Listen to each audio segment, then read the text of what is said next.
Today's topic is what's happening to China's economy. There are serious reports that the economy is stumbling, not yet in big trouble, but stumbling. And there doesn't appear to be a very easy way out of it for them. And yet, at the same time, China is inching ahead very quickly in technology. It's leading in batteries, it's leading in Tesla electric cars, it's leading in chips, it's leading in so many different things that it is now sort of a very unusual situation for a country to be so competitive and leading in technology, and yet its economy is stumbling, and there appears to be no easy solution. Stumbling, for example, there are millions of apartments that have been built that are lying vacant. There's nobody to live there. Just a symptom of the problems of the economy. And of course, China is aging, and that itself has certain implications. So what does it mean for China, and what does it mean for the rest of us? We need to understand that, and that's the topic today. Hello, everyone. Good to be with you once again. Today, we have with us Professor Anil Deolalikar. He has been to China many times. He's a professor in the University of California. He has had many students come to the university from China. So he is well qualified to speak about it. So let's listen to him. Over to you, Anil. Thank you, Subodh. And there's so much to say on this topic, and that it's difficult to know where to start, but let me see if I can organize my thoughts in the following way. What you mentioned is a very serious topic. What is going to happen to China? And first of all, as a preamble, when China was growing at stratospheric rates for 20, 30, 40 years, really, ever since the early 1980s, people hyped up the Chinese growth miracle. And I wouldn't say, maybe hyped up is the wrong word to use, because it was truly quite spectacular, China's growth. But the way some of the pundits went on, especially in the last 10, 20 years, you would think that China was just growing unrestrained, would continue to grow unrestrained, and would soon swallow up the entire world. And so by the same token, now suddenly, all of a sudden, in the last couple of years, and especially this year, I think the talk has turned very negative. And there are talks about how China is really slowing down, and the pundits are talking about how China's decline has set in, and so on and so forth. So just as China's move up was somewhat hyped up, I think China's move down has also been hyped up by the media. And what I'm going to try to address in this talk, in this interview, is really what the long-term prognosis for China might be. Now, I should say might be with a big capital might be, because actually nobody really knows what is going to happen. Least of all economists. Economists' predictions and forecasts are sometimes not worth the paper they are written on. But I think one can make a good guess as to what. Let's do that. So first of all, talk of China's demise is premature.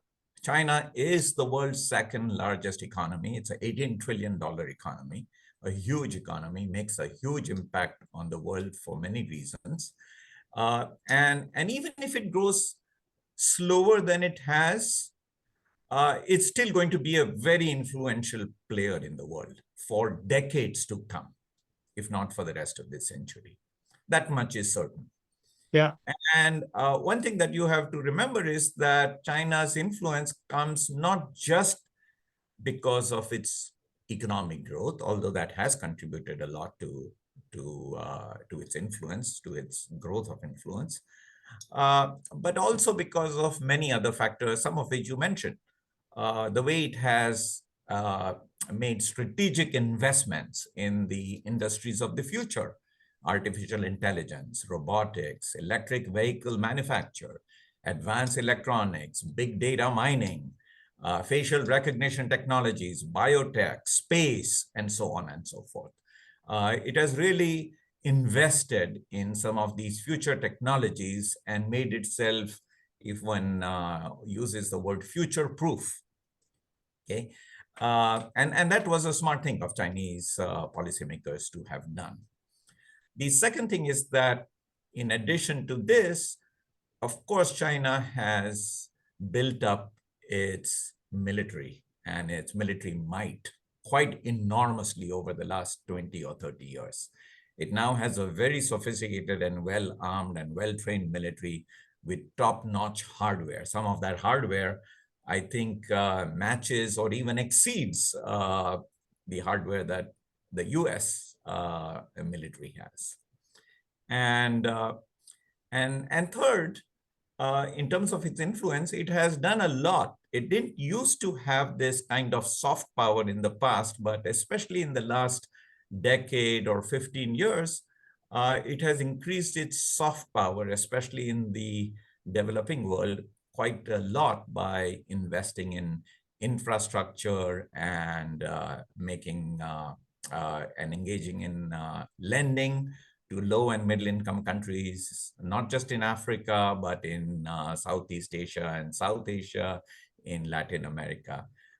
You are familiar with the what is it called? The Belt and Roads Initiative, BRI. Yes, BRI. And estimates are that over the last decade, they may have poured as much as $1 trillion in the Belt and Road Initiative. So that's one way they have bought their influence as well. Yeah, okay. For all these reasons, China is not going to go anywhere. No. It's still going to be a very powerful player in the world. Yeah. So people who think, okay, China is gone and now we are back to a new world, no, I think they are very mistaken. Yeah. China is going to be around. And what is going to happen And most... Anil, just before you go, and one proof of that, as I see it, is that the US has sent its top officials, the defense minister, the secretary of Treasury Secretary Janet Yellen, and the defense secretary to Beijing. Okay, so they are three key powerful players who have gone to Beijing.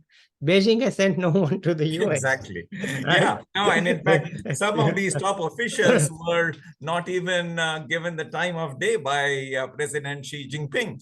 Yeah, they were not. So the US is in no longer saying we need to decouple from China. There was just the de-risking of China. Yes. And yes. The rhetoric of decoupling has been given up, and it's now not even perhaps de-risking, but strategic engagement, right? So they're going to negotiate a new style of economic, and of course, nobody wants them to invade Taiwan. Right. Exactly. Exactly. Because that would be... But yes, you're absolutely right. So this is a testament to the fact that China, despite all its growth problems and the hiccups that it's currently having, is a formidable force in global affairs, in world politics, and it will continue to be so for the next half a century, at least, in my opinion. Yeah. So now there is really a structural change underway in China that people don't sometimes understand in all these hoopla about the economy collapsing and sluggish demand and apartment buildings that have been left unfinished. And the structural change is the following. China has,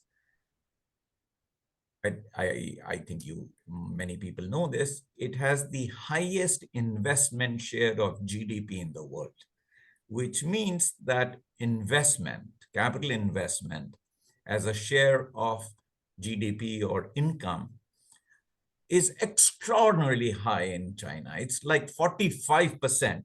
I don't think in human history you have had a situation of this type where nearly half of all income is saved and invested. Right. In And comparison, just to explain it, the US is a consumer-driven economy. exactly. So the US is about 20% compared to Yes, China's 45%. 75% of the GDP is coming from consumption. Exactly. Right. And India is about 30%. So India is a developing country, and you would think that developing countries generally will have a higher investment share of GDP because, in a way, that's one way in which you can grow. And so I think the investment share of GDP is what the very high investment share of GDP is what has allowed China to grow at phenomenal, unheard of rates in the past. By China, I mean Chinese growth. I mean Chinese economic growth. Yeah. Okay. Now, the parallel which you just pointed out is that the consumption share in GDP is relatively low, and in China it is about 35 to 38%. In the US, it is close to 70%, 75%. And even in India, it is only about, it's as much as 56%. That's, the latest figures. So one thing that we have to remember is, if you remember one of your early things that one, as a development economist, you read was the Harrod-Domar model. Yeah. That the higher your investment ratio, the more your economy is going to grow. It's almost like an arithmetic relationship, Yes. right? Yes. So this is, it's no wonder that China, it has been growing very rapidly because it has been investing massive amounts. By some indicators, though, the thinking is that China actually may be over-investing. China has certainly, at one point in time, its investment was needed, but it has continued to invest quite dramatically to the point where some economists would argue it has over-invested. And one sign of that is looking at a ratio, again, that we all know from our intro development econ courses, the incremental capital output ratio. This is basically a very simple ratio for the entire economy. It's calculated for the entire economy. And what it says is, how much additional capital do you need to produce one additional unit of output? So China's ICOR, as it is called, ICOR, incremental capital output ratio, or ICOR, was about 2 in the 1990s. And it has steadily increased where it is more than 8 now. Oh, it is enormous. That's a serious problem. Yeah, it means that China gets only 0.125, 1/8 unit of economic growth from 1 unit of investment. So in a sense, this is like diminishing returns to capital investment. You are getting less and less out of the capital you invest. And of course, it's like a heroin addict. You need more and more of heroin to keep you high. And so in a sense, China it's almost a losing battle. It's going to have to keep investing enormous amounts in order to eke out even a little bit of economic growth. So this is obviously not a sustainable situation. And I think, I think, again, besides the ICOR ratio, you don't have to, in real life, you can sort of see this overinvestment in China, by the way. I have traveled quite a bit to China over the last 10, 15 years. And yes, it is very impressive what they have done, massive world-class infrastructure at a rate that is astounding. I mean, they have put up entire new cities from scratch within a decade or two. China has the largest high-speed railway network in the world. And at one point, I don't know if you remember reading this in the popular media, half of all the cranes in the world, the big cranes that are used in construction of buildings, half of them were located in China. In Shanghai, 25% Shanghai. in Shanghai. Yes, Exactly. yeah, And by yeah. the way, the other half were in Dubai. So, and again, China was using up half of all the cement Yeah, in the world. So just enormous infrastructure. yeah, And if even if you go, as I have, to second and third tier cities in China, the infrastructure that you see is really mind-boggling. I mean, yeah. you see these very fancy subways in over 25, 30 cities in China. These are subways that would even put the Washington Metro to shame. Uh, That's easy to do. yeah, and then as you mentioned, there are entire ghost towns with empty buildings because I think they just built all these apartment buildings and they're not there's no takers for them. So there's signs of overinvestment. You have bridges leading to nowhere. You have bullet trains going to nowhere. For heaven's sake, there's a bullet train from Beijing to Tibet. Now, Yes. how many people travel on that? Yeah. Very few. Okay. Yet they built one. Maybe perhaps Tibet for military or strategic reasons, but again, China abounds in all these instances and examples of overinvestment. A lot of this investment, by the way, is not the private sector, but the Yeah. public sector. So yeah, so basically the public sector is chewing up the wealth of the economy and Yeah. misallocating it to resources that don't produce enough. Yes, So and that's why the ICOR has been going up and up and up. yeah, I mean, for a country, it should be 4 or 5. That might be reasonable. But Yes. 8 is like a basket case. You are just wasting Yes. your money over there. And Yes. you're doing it because the government has so much control. That the government control model is kind of breaking down in the daily production. It's not breaking down in the production of technology. Right. There, the government-led investment and all is helping a lot, but Absolutely. it seems And to be breaking down here. yes, and we'll come to that. But also one important thing about this high rate of investment is also that it has resulted in China being one of the most indebted countries in the world. So there has been a lot of borrowing, especially by local governments, provincial governments, local governments in China, to build all this infrastructure and to build all these uh, underutilized buildings and fancy white elephants. And what that has done is that it has pushed up China's debt to GDP ratio. That's what is the total government and private debt that is in the country, that the country has outstanding as a ratio of its income. Yeah.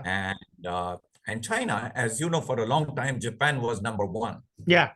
At about 250% of GDP Yeah. was its debt. Yeah. And China has now surpassed Japan. It's at close to 300%, 275 to 300%.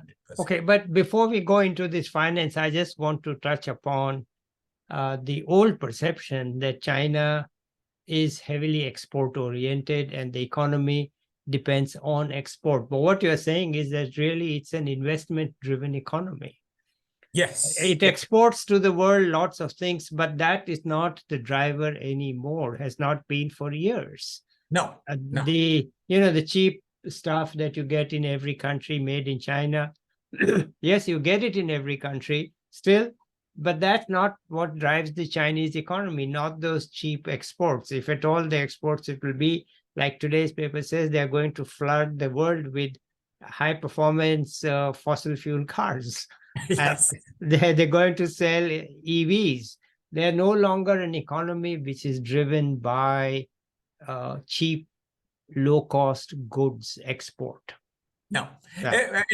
For comparison, net exports, which means exports minus imports, are less than 5% of GDP. Yeah. So in the scheme of things, if you compare investment and consumption, net exports are nothing. Nothing. See, that's a revelation to most people. They still believe that it's the exports. China is flooding the countries with all this cheap stuff, and they're crushing economies everywhere, and that's how they're growing. That was the case long ago, but Yes, that's not the case anymore. that's not the case Anymore, right? Yeah. So we shouldn't really think that if some country says, listen, we don't buy these Chinese this or that anymore, that'll hurt their economy. No, they won't feel it.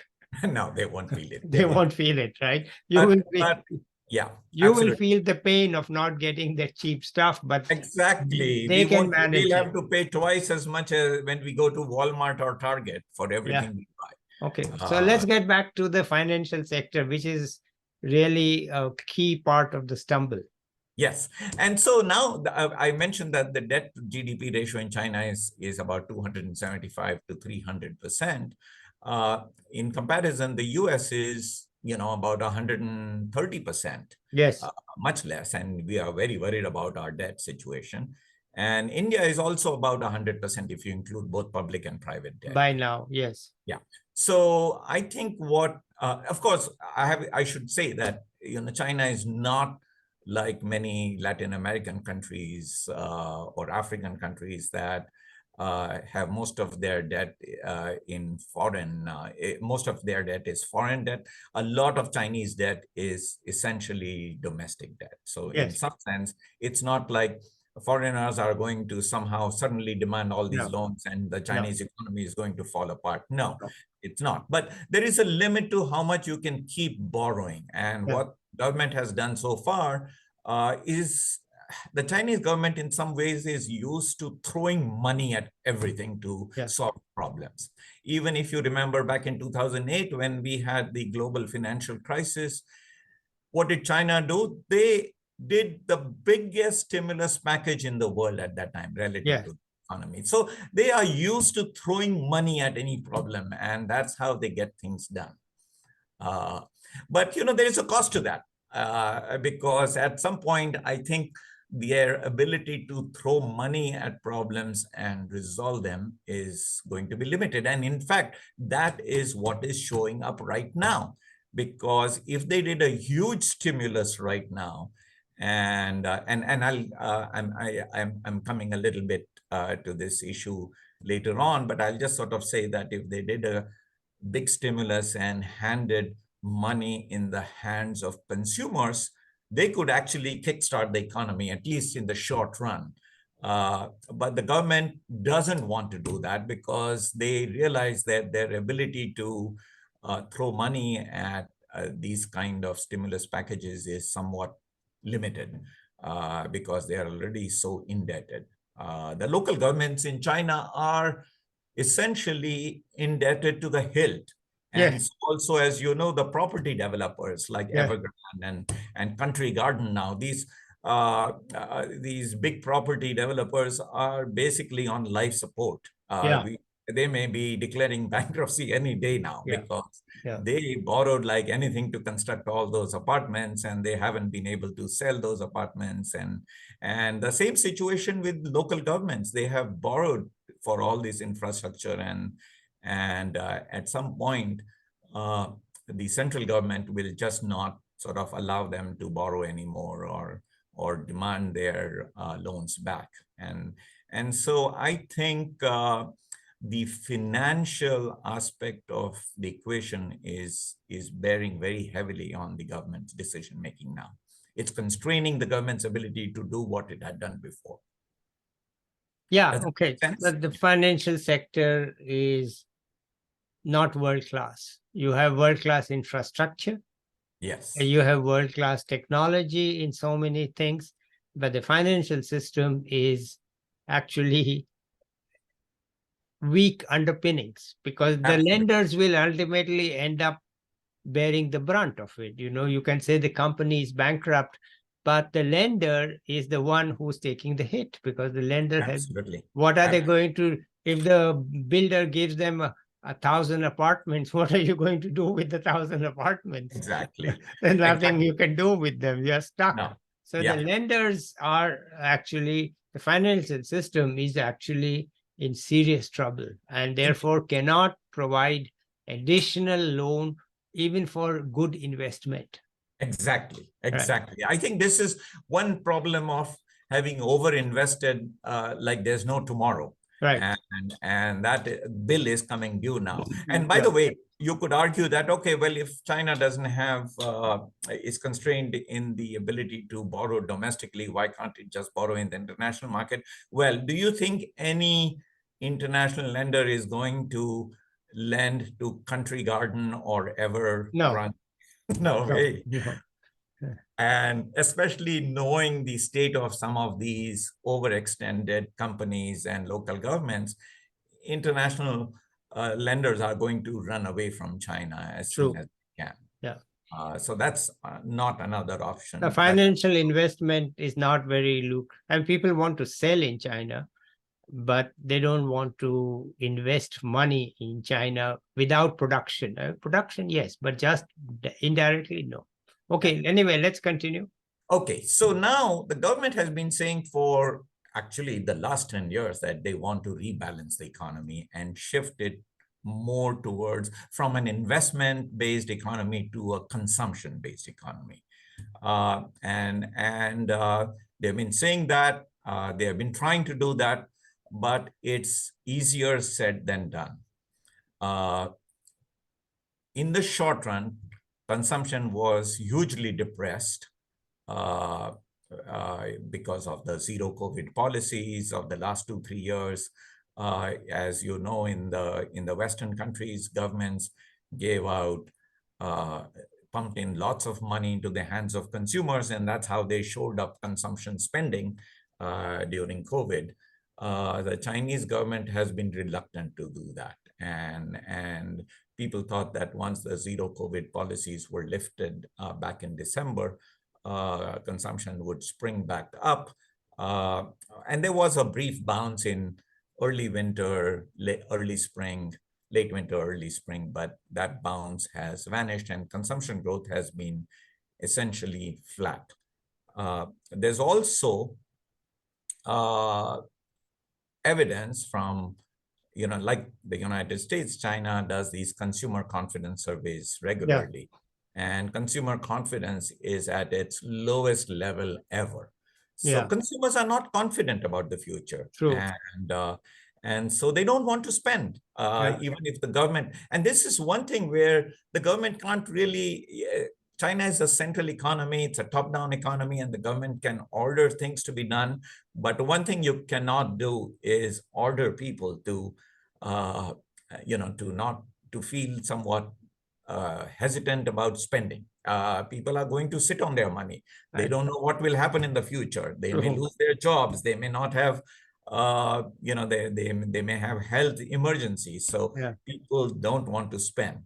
And the government has actually, unfortunately, not helped the situation, because what it does, as you well know, is that once the statistics show that consumer confidence is plummeting or economic growth is slowing down or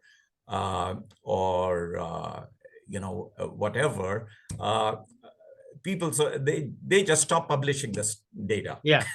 As we saw even in COVID, right? They just stopped publishing the data on COVID rates because they were worried it was too high and it would upset the social order. And so even the consumer confidence level data are stopped. And of course, that's not going to, people are not that stupid. People see the government's clumsy efforts at stopping the publication of such indicators and data. They see that and they get even more worried that, hey, if the government is not publishing these data, it means the economy is in real trouble. And so we better not spend and hold tight with our money. Right. I agree. And the marriage rates are down. And other thing you can't do is to now certainly order people to have 2 kids. Exactly. I mean, I think the Chinese government is too used to getting its way. It's a command economy, and they think that if you command people to do something, they will do it. And you can't, because ultimately people behave based on their own perceptions and costs and benefits within their own mind. So what's the long run? What's the long run on this? So I'm coming to that. Give me another few minutes. I should be done within a few minutes. But another reason why consumption rates won't go up very much is that people in China save for health emergencies. That's a very important aspect of savings in China. Yes, there is universal health insurance, but it's quite rudimentary, and it doesn't cover many catastrophic events. You can only get it in the province in which you are registered. And so if you are an elderly person or elderly couple living with your children in Beijing or Shanghai, none of your expenses in those cities can be covered by health insurance. You have to go back to your province to get that insurance. And so people, just don't know when they might need money for that heart surgery or for diabetes or whatever. As a population ages, consumption. So the long term you were asking is that, of course, to some extent, you are going to see consumption increase in China. There's no question about that, because as a country ages, people need to actually consume, right? Consume their savings, primarily for healthcare, but for other reasons as well. So how long will it take China to actually achieve this rebalancing from investment-driven growth to consumption-based growth? Well, the best example we can cite is Japan. In Japan, it took the government nearly 10 to 15 years to rebalance the economy. And in that time, actually, its debt initially at least continued to rise during this period. And so as a comparison, Japan's investment share of GDP was not quite 45%, but it was at 39, 40% in 1970s, in the early 70s. Then it moved down to about 30% in the 80s. And then it sort of moved down into the low to mid 20% now. So in that sense, Japan has achieved that shift from investment to consumption. And of course, part of it is driven by the fact that, Japan has been aging over these last 30 years. So the question is, during this period, during this rebalancing, what happened to Japan's growth rate? We can look at that. And what happened to Japan's growth rate? That basically the economic growth rate declined from about 4% annually in the 1970s down to about 0.5% annually now.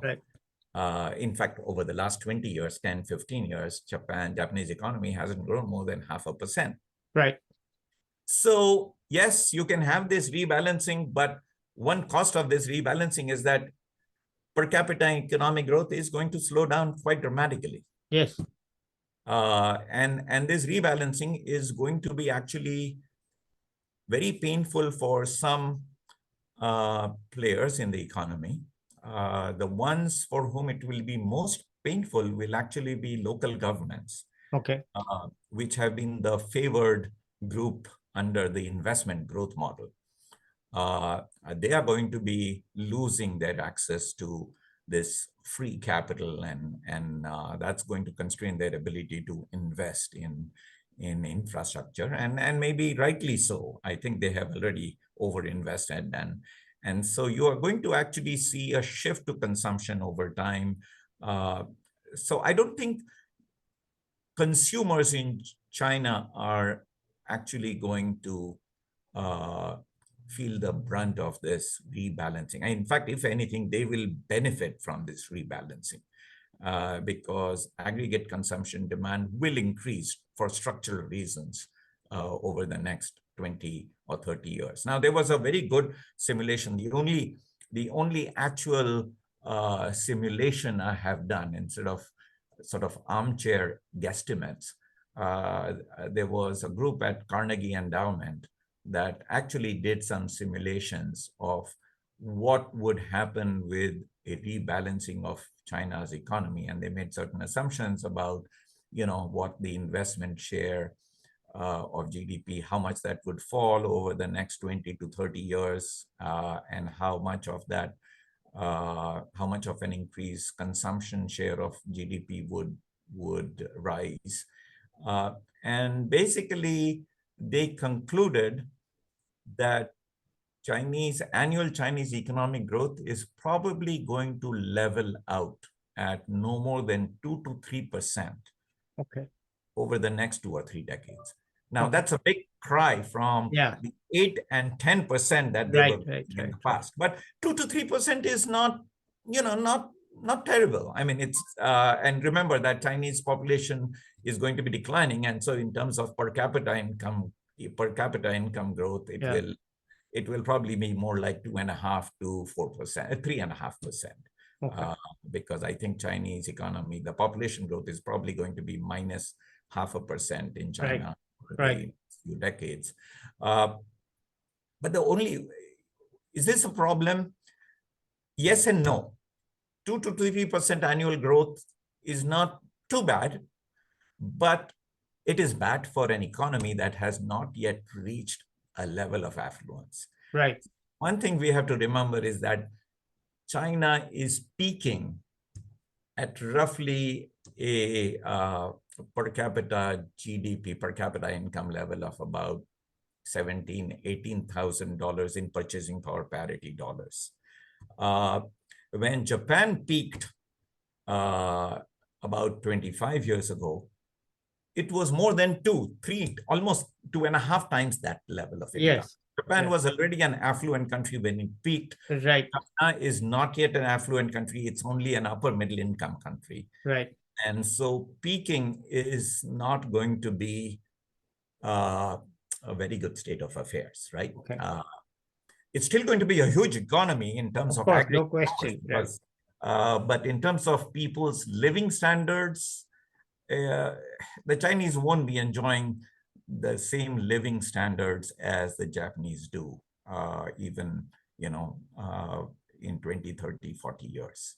Right. So I think this is sort of the best case scenario. I think we can project that, yes, the Chinese economy is certainly not going to collapse. It's going to continue to grow, but at much slower rates than it has been in the past. And as I mentioned earlier, the government might decide that whatever little investment it still has available, it's going to pump that into its military and into all these industries of the future. And so, it could continue to make big headways in space and in other big industries.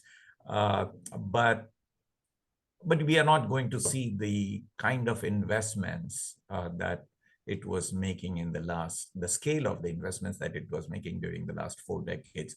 I don't think that we are going to see anymore in the following 4 decades. Okay.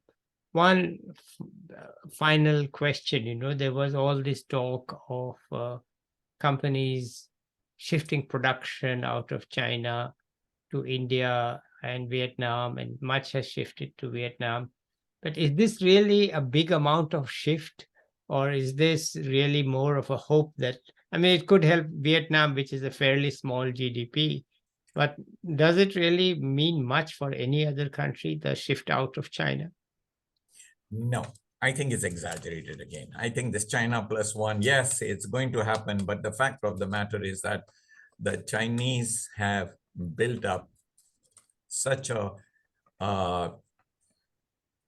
the logistics and the supply chain in China is just so super efficient that yes, I think companies will try their best to shift out of China, but it's going to be a very slow, gradual process. And certainly, we know from India that India has serious problems of infrastructure, of red tape, of bureaucracy.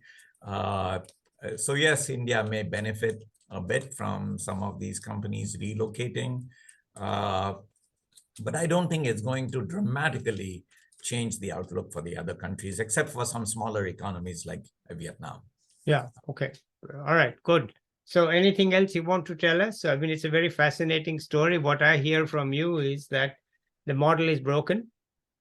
the government is a little bit clueless as to how to fix it, but eventually they'll figure it out. It'll take 10, 15 years to stabilize at some reasonable level of economic growth, which is not too bad, but it will stabilize before it has become affluent. Now, And it yeah, will become older before it became affluent. That was the other point. exactly. That is the real It'll be an problem. older economy Yes. and a slow, but yet slow. And even though it is older and less affluent than other countries which became slow, right? So that's the exception here, that they are older and they are much, much, much less affluent. Yeah. And in a way, if there's a moral to this story, is that sometimes in a marathon, you don't want to run too fast in the early part of the race because then you sort of run out of energy and you peter out before the entire course is reached. And what China did was it grew at phenomenal rates. And believe me, again, one should not underestimate this. It did succeed in pulling a lot of people out of poverty. Yes. And it succeeded in many ways in improving the situation. But from a long-term point of view, the very, very rapid growth that it attained during the last 3 decades, in a way, the bill for that is going to come due now. And so we are going to sort of see some challenges in the near future. Now, the only caveat I would say is that one has to take some of everything depends on Chinese policymakers acting rationally and doing this rebalancing of the economy from investment to consumption. The only unknown quantity here is the Chinese leader Xi Jinping. Yeah, that's what I was going to ask you about, Yes. to speculate. He is unpredictable, and in some ways he's very unusual from all the leaders that have come up in China since Mao. Deng Xiaoping sort of started this whole capitalist, the turn towards capitalism back in the late 70s. And most subsequent Chinese leaders have continued this. But in some ways, I think Xi Jinping, in his heart, is more of a Maoist. He Yes. thinks that this turn to capitalism was not good for China in the long run, that it has created a lot of inequalities. It has actually made the foundations of the Communist Party a little bit shaky.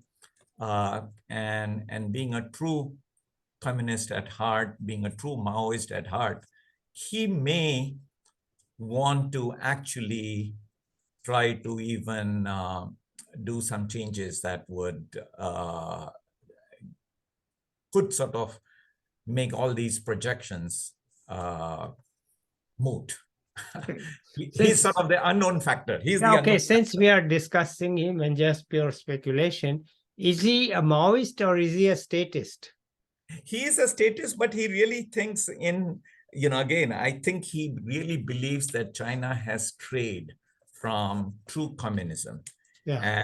And even though he suffered and his family suffered a lot during the Cultural Revolution, he actually in some ways thinks the Cultural Revolution was good for China.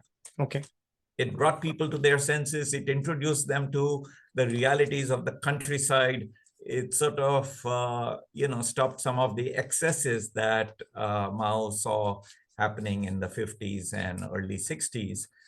So in some sense, he is trying his best to reverse some of the excesses he has been seeing in China during this unrestrained capitalist growth phase. And he has accumulated more power for himself than any recent other leader, right? Absolutely, absolutely. Yeah. I mean, China was a model over the last 40 years in collective decision making. Right. And there were always different points of view in the Politburo, and so And again, this was a very conscious effort by the Chinese leadership not to have another Mao who could run the country basically on his whims. And they were very successful up until 2012, when Xi Jinping came in. And he has, of course, systematically destroyed that collective decision-making model and concentrated a lot of power in his own hands, and of course extended his term so that you have, you could have him serving for life. Okay.